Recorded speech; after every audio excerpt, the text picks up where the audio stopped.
July the 9th, the Philosopher King. For I believe a good thing is from the outset and by necessity a philosopher, and the philosopher is from the outset a kingly person. Musonius Rufus Lectures 8.33.32 to 34. For I believe a good king is from the outset and by necessity a philosopher, and the philosopher is from the outset a kingly person.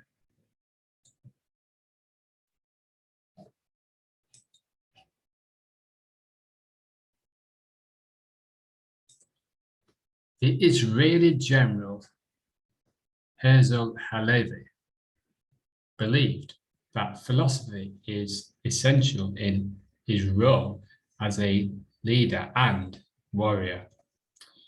People used to tell me that business administration is for the practical life and philosophy is for the spirit, he said. Through the years, I found it is exactly the opposite. I use philosophy much more practically. War and leadership offer an unending series of ethical decisions that require priorities, balance, and clarity. That's what philosophy helps with. Plato knew this when he imagined a utopia ruled by a philosopher king. Either philosophers should become kings, he said in the Republic, or those now called kings should truly and sufficiently undertake philosophy. Marcus Aurelius was quite literally that philosopher king. What does that have to do with you? There are fewer kings these days, but we're all leaders in one way or another of families, of companies, of team, of an audience, of a group, of friends, of ourselves. It's the study of philosophy that cultivates reason and ethics. In that we can do our job well. We can't just wing it. Too many people are counting on us to do it right.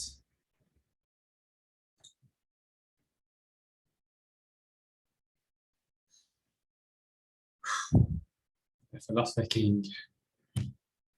Philosophy first. Practical.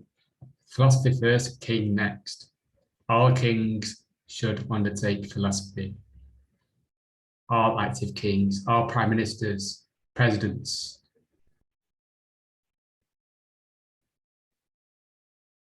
leaders should all undertake philosophy. Philosophers should be leaders. Kings should take up philosophy. Philosophers should become leaders.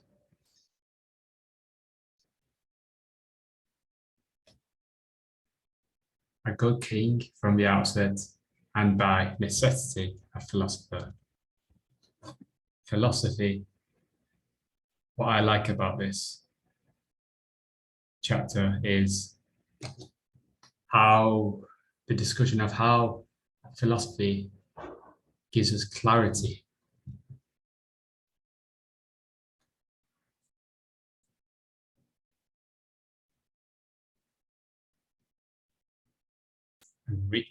Clarity and reason.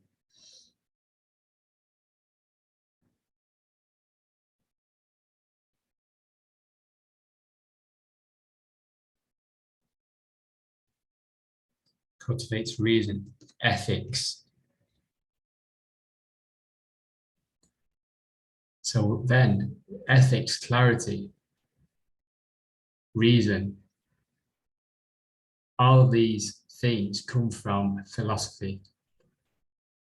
You can't acquire ethics, reason, clarity from outside of you. You have to embody it. It's within us. No, you can't go to the store and say, can I have some clarity, please? Can you tell me what to do? Can you tell me about reason? Can I have some reason? Can I have some ethics? It's nothing you buy. It's nothing that you read or do. You can't buy it. And this is the great level of life, the access to philosophy. Everyone just can feel good. Everyone can feel clarity, whatever situation, circumstance. If you're a leader of a team, family, a group of friends, of yourself.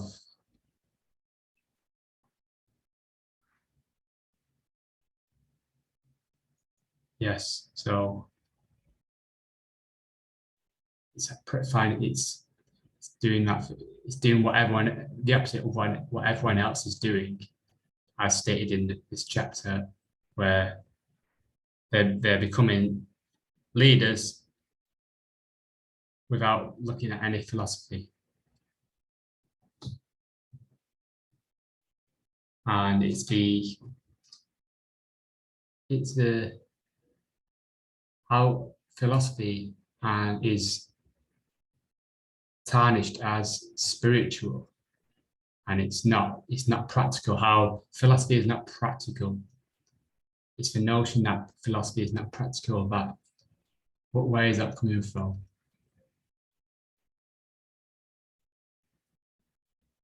You need to, we've got it the opposite way around. We believe we need to do without thinking and reflecting and asking the question why. Everyone's counting on us to be clear. Because if we're not clear, everyone around you will reflect that back to you. You will not find clarity outside of you. And that's what most people desire. It's just clarity, just that feeling of, I just feel open. I feel expansive. I have an intention. I have a strategy. I know what I'm doing is the right thing. I feel it. I feel. And I'm ready. I'm willing. I'm grateful. And I know, and I have the intention. I know where philosophy is taking me. Through reading great leaders, and where Marcus Aurelius, using Marcus Aurelius as an example of the philosopher king, how he used philosophy with his decisions. We have some decisions to make, and what most people are doing, they're making decisions from fear of, oh, if I don't do that thing, I'll go poor. If I don't do that thing, I'll upset that other person. For example, if I don't go to work, I won't put food on the table. I won't be able to put food on the table. Now, nothing wrong, right or wrong with going to work, but it's the intention, it's a reason of why to put food on the table instead of and it's from fear. It's fear has got a grip on us. So without philosophy, without taking time to reflect on these Stoics or any great leaders, meditations, any spiritual applications, without applying any of this, we'll just bring in more. We'll just do more of the same of moving from fear and guilt and shame and moving to prevent that so that doesn't happen. Instead of moving with clarity, how does it feel? Moving with clarity and this is great. I enjoy what I'm doing. I enjoy what I'm doing. I'm not like, it's like knowing the difference between I'm enjoying what I'm doing or I'm doing this to prevent that.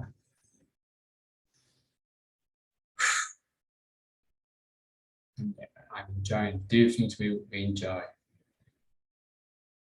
not things that prevent, but we can still do.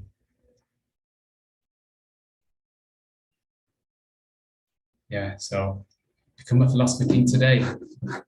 However, whatever you are a leader of.